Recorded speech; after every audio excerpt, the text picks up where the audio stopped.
नमस्कार दोस्तों, मैं हूं अजय चौधरी। आज आपके सामने फिर से एक नए वीडियो के साथ।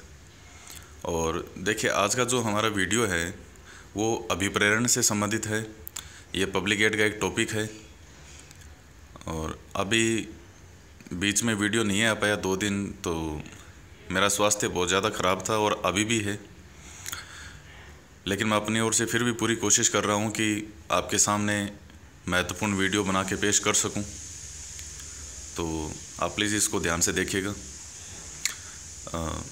देखिए, ये जो टॉपिक है अभिप्रेरण का, इस टॉपिक में से ये हालांकि आरएस मेंस में भी है और इस टॉपिक में से आरपीएससी सेकंड ग्रेड का जो एसएसटी का पेपर है उसमें से एक क्वेश्चन 100% है।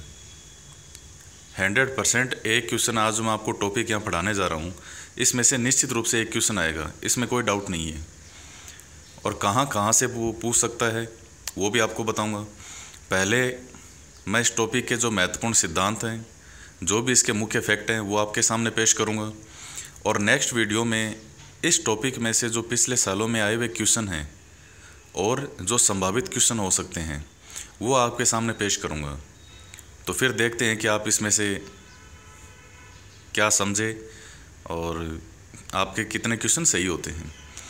तो देखिए, सबसे पहले आता है अभिप्रेरण। पब्लिक एड का एक टॉपिक है मोटिवेशन।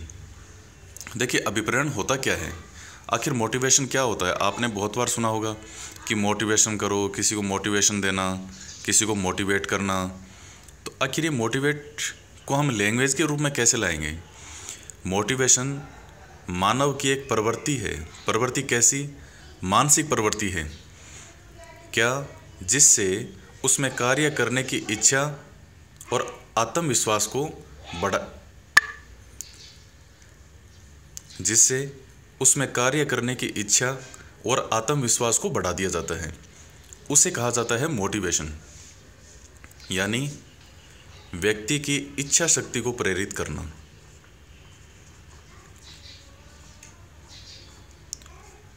और उसके द्वारा, उस व्यक्ति के द्वारा वो कार्य जो है वो बहुत बेहतर तरीके से करवा देना। जैसे मान लीजिए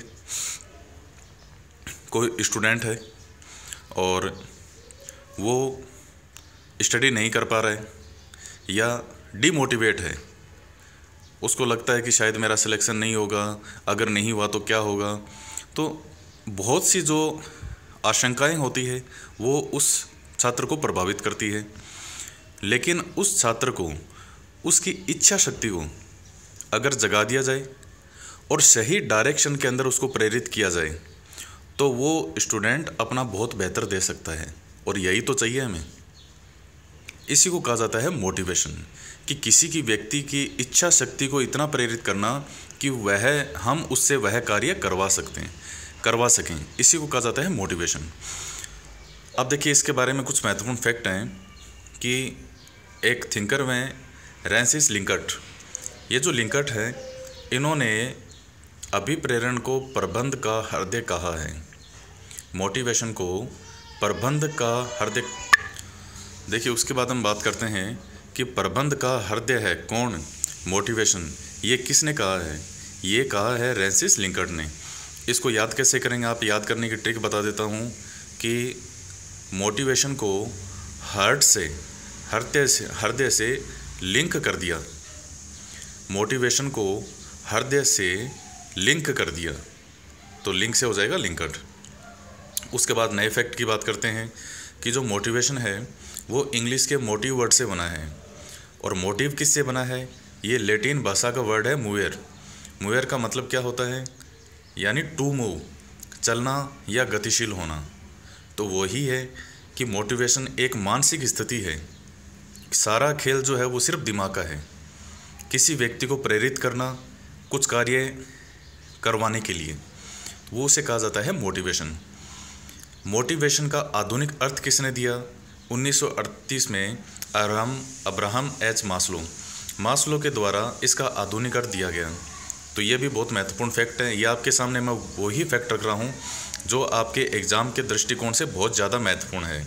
आपको एक एक वर्ड को घोट के पी जाना है, जो वर्ड आपके सामने रख रहा हूँ। और आपको इस चीज़ की गारंटी दे सकता हूँ कि इसमें से एक क्वेश्चन तो 100% आएगा। ये श्योर है, क्वेश्चन तो अभिप्रेरण में से आएगा ही आएगा। तो इसको आप ध्यान से देखना और पूरे वीडियो को देखना है। उसके बाद देखिए कि मोटिवेशन के प्रकार कौन कौन से हो सकते हैं। तो मोटिवेशन के लगभग मुख्यतः इन्होंने 4 प्रकार माने हैं। सकारात्मक अभिप्रेरण या अभिप्रेरणा भी कह सकते हैं आप, नकारात्मक अभिप्रेरण, मौद्रिक अभिप्रेरण और अमौद्रिक अभिप्रेरण। देखिए सकारात्मक अभिप्रेरण क्या होता है, किसी व्यक्ति को पॉजिटिविटी में मोटिवेशन देना, जैसे उसकी प्रशंसा करना। और जैसे मान लीजिए अगर माता पिता अपने बच्चे को ये कहते हैं कि अगर तुमने इस बार क्लास में टॉप किया तो हम तुम्हें एक साइकिल दिला के देंगे नई। या फिर मान लीजिए 12th में है बेटा, उसे उसके पिताजी ने ये कहा कि अगर तुम 12th की क्लास में CBSE बोर्ड में टॉप किया, तुमने टॉप 10 के अंदर तुम्हारे मार्क्स आ गए, तो मैं तुम्हें एक नई बाइक दिला के दूंगा। इसको कहा जाता है सकारात्मक अभिप्रेरणा। व्यक्ति के सामने कुछ ऐसा रखना जिससे वो कार्य करने के लिए प्रेरित हो, वो होता है सकारात्मक। नकारात्मक क्या होता है, किसी व्यक्ति को भय दिखाना। जैसे मान लीजिए कोई नौकरी कर रहा है, सर्विस करने वाला, और उसे उस चीज़ का भय दिखाया जाता है कि अगर तुमने ये काम सही तरीके से नहीं किया तो तुम्हें नौकरी से निकाल दिया जाएगा, या तुम्हारी जो सैलरी है, जो पगार है, वो माइनस कर दी जाएगी। 10,000 रुपये मिलते हैं तो 2,000 रुपये माइनस करके 8,000 ही दिए जाएंगे। तो ये होता है नकारात्मक अभिप्रेरणा। उसके बाद आता है मौद्रिक अभिप्रेरण। मौद्रिक अभिप्रेरण होता है पैसे से रिलेटेड, किसी व्यक्ति को पैसे का लालच देना। जैसे मान लीजिए आपने कई बार बहुत जगह देखा होगा कि जो भी अपराधी वगैरह अगर कहीं छिपे हैं तो उनके पोस्टर लगाए जाते हैं और ये कहा जाता है कि इसकी सूचना देने वाले को 1 लाख रुपया इनाम दिया जाएगा। देखिए सबसे ज़्यादा प्रभावित करने वाला जो अभिप्रेरण है वो मौद्रिक अभिप्रेरण है। अगर इन चारों में से पूछा जाए तो ये सबसे ज़्यादा प्रेरित करने वाला अभिप्रेरण होता है। सबसे ज़्यादा मोटिवेशन आदमी को इसी से ही मिलता है, क्योंकि पैसा सबको अच्छा लगता है, चाहे वो 1 लाख हो और चाहे वो 1000 हो। तो यही कारण है कि सबसे ज़्यादा जो प्रभावी है वो यही होता है। अगर किसी व्यक्ति ने बहादुरी का काम किया है तो उसको मेडल दिया जाए, वो तो है ही है, उसके साथ ही उसको पैसे भी ज़रूर दिए जाते हैं ताकि और लोग भी उसको काम करने के लिए, बहादुरी का जो प्रदर्शन करने के लिए प्रेरित हों। उसके पश्चात आता है अमौद्रिक अभिप्रेरण। अमौद्रिक से मतलब वही है कि जिसमें बस मुद्रा नहीं है, बाकी जैसे नौकरी की सुरक्षा की गारंटी है। कोई व्यक्ति नौकरी कर रहा है, उसको इस चीज़ का आश्वासन दिया जाता है कि अगर तुम इसी प्रकार लगन से काम करते रहे तो तुम्हें हम हमेशा रखेंगे, कभी नौकरी से निकालेंगे नहीं। तो एक प्रकार की सुरक्षा की भावना, किसी की प्रशंसा करना। देखिए ये जो प्रशंसा वाला है ये सकारात्मक में भी आता है, इसको हम कभी कभी मौद्रिक में भी मान लेते हैं और अमौद्रिक में भी मान लेते हैं। तो जैसे किसी की तारीफ़ करना, प्रशंसा करना, तो ये भी अमौद्रिक में आता है। तो कुल मिलाकर के ये कुछ प्रकार होते हैं अभिप्रेरण के। अब देखिए उसके बाद में हम बात करते हैं अभिप्रेरण की विचारधाराएं। थ्योरी कौन कौन सी है इसकी? एक तो होती है परंपरागत विचारधारा और एक होती है आधुनिक विचारधारा। परंपरागत विचारधारा जो है ये व्यक्ति के केवल बाह्य स्वरूप के बारे में बात करती है, ये ज़्यादा गहराई से अध्ययन नहीं करती उसका। तो परंपरागत विचारधारा क्या होती है? पहली है भय और दंड की विचारधारा, फियर एंड पनिशमेंट। दूसरी है गाजर एंड छड़ी विचारधारा, कैरेट एंड स्टिक। और तीसरी है पुरस्कार सिद्धांत, रिवार्ड थ्योरी। देखिए पुरस्कार जो सिद्धांत है ये टेलर का है, ये आप ध्यान में रखिएगा। FW टेलर ने दिया था पुरस्कार सिद्धांत। देखिए भय और दंड की विचारधारा का सिद्धांत क्या है, अच्छा हम बाद में पढ़ेंगे, एक बार मैं सिर्फ नाम बोल देता हूँ आपके सामने। दूसरा है आधुनिक विचारधारा में कौन कौन से आते हैं, तो इसमें आता है आवश्यकता पद सोपान सिद्धांत। ये मैस्लो का है, जिसने इसका आधुनिक जो अर्थ दिया था वही है मैस्लो का सिद्धांत, आवश्यकता पद सोपान सिद्धांत। उसके बाद है एक्स तथा वाई थ्योरी। एक्स तथा वाई थ्योरी जो है वो किसके द्वारा दी गई थी? मैकग्रेगर के द्वारा। द्विघटक सिद्धांत हर्जबर्ग के द्वारा। विलियम आउची का जेड सिद्धांत किसके द्वारा दिया गया था? विलियम आउची के द्वारा। ERG सिद्धांत किसके द्वारा दिया गया? अल्डेरफर के द्वारा। और 3 आवश्यकता सिद्धांत किसके द्वारा दिया गया? डेविड मैक्क्लेलैंड। तो ये कुछ महत्वपूर्ण विचारधाराओं के नाम हैं और ये आपको याद करने ही हैं। इनको याद करने के अलावा आपके पास कोई चारा नहीं है। बार बार इनको रिवीजन कीजिए और इनमें से क्वेश्चन आने की बहुत ज़्यादा संभावना है। अभी मैं एक बार बात करता हूँ परंपरागत विचारधारा क्या होती है। इस वीडियो में इन 3 के बारे में बात करते हैं। नेक्स्ट वीडियो में इनके बारे में हम बात करेंगे जो आधुनिक विचारधारा के सिद्धांत हैं और ये बहुत ज़्यादा महत्वपूर्ण है। तो आप ध्यान से देखिएगा। देखिए, भय और दंड की विचारधारा का सिद्धांत क्या है? ये मानता है कि व्यक्ति जो है वो स्वभावतः आलसी होता है और वो काम करना ही नहीं चाहता, और उसमें सबसे बड़ा डर होता है पेट की भूख। मजदूरों में सबसे बड़ी, और दुनिया इसी का फ़ायदा उठाती आई है। मजदूर वर्ग का सबसे ज़्यादा शोषण क्यों हुआ है? उसकी पेट की भूख के कारण, कि ये व्यक्ति मजबूर है और अगर यहाँ से इसको निकाल दिया गया तो सबसे बड़ी समस्या यही है कि वो अपनी 2 टाइम की जो रोटी है उसका जुगाड़ कैसे करें। इसलिए हमेशा इस चीज़ का डर दिखाया जाता है उसको, क्या कि अगर तुमने काम नहीं किया ढंग से या जितना हम चाहते हैं उतना काम नहीं किया तो तुम्हें नौकरी से निकाल दिया जाएगा। ये समझाना बुझाना, प्यार से किसी व्यक्ति की तारीफ़ करना, प्रशंसा करना, पैसे देना, किसी की बात नहीं करता, सिर्फ उसको भय दिखाता है और दंड की बात करता है। कौन सा सिद्धांत? Fair and punishment. देखिए, इनमें क्वेश्चन किस प्रकार से आता है कि कौन सा सिद्धांत परंपरागत विचारधारा का नहीं है। उसमें से 3 सिद्धांत तो ये दे देगा और 4th जो सिद्धांत है वो इन आधुनिक में से कोई सा भी ऐड कर देगा जो कि इसमें से नहीं होगा। तो परंपरागत में ये 3 ही सिद्धांत हैं, ये आप ध्यान में रखिएगा। दूसरा है गाजर और छड़ी विचारधारा, कैरेट एंड स्टिक। ये क्या होता है कि कोई व्यक्ति जो है, मान लीजिए वो, हम चाहते हैं कि वो इतना काम करे, एक लेवल है, हमने एक निश्चित कर रखा है, मानो एक मानक निर्धारित कर रखा है।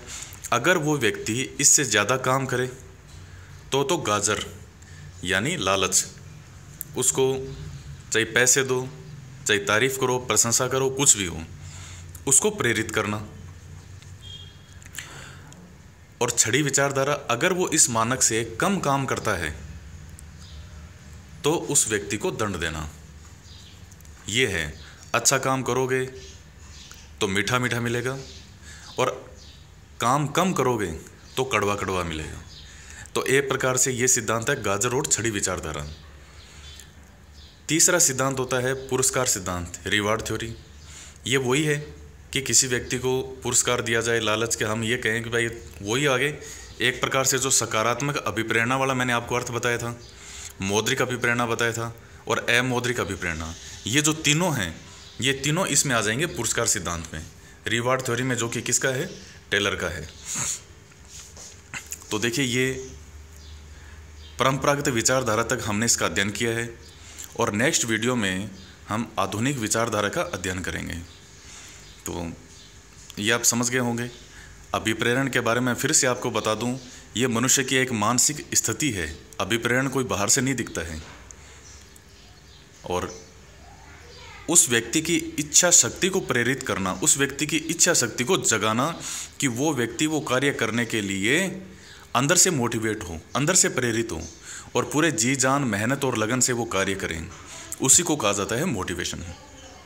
उसके बाद प्रबंध का हृदय है। जो अभिप्रेरण है वो प्रबंध का हृदय है। ये किसने कहा है? फ्रांसिस लिंकर्ट ने। कैसे याद करेंगे कि अभिप्रेरण को हृदय के साथ लिंक कर दिया, किसने? लिंकर्ट ने।